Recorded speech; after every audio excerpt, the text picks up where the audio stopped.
Okay, I want to start by reviewing the quadrantal angles. What that means is it's angles that fall on the axes, so either the x-axis or the y-axis.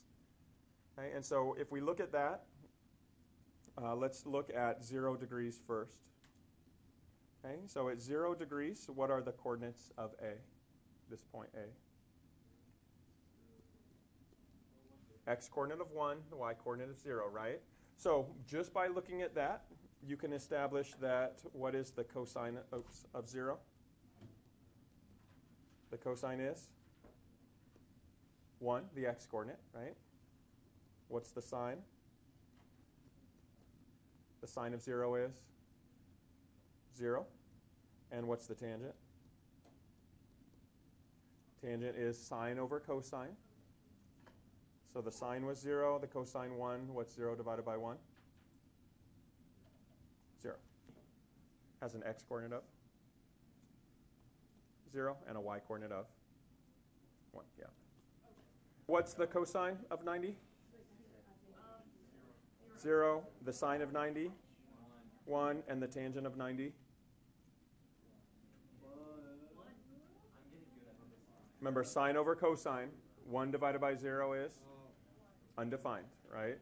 Right, so the coordinates of point I, which represents 180 degrees on the unit circle, right, is negative 1, 0, right? So when you're looking to identify these different trig ratios, what's the cosine at this point? Negative 1. The sine is 0. The tangent is sine over cosine, which is?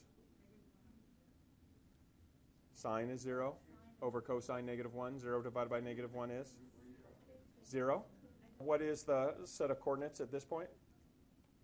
X coordinate of 0, y coordinate of negative 1. So our cosine is 0, sine is negative 1.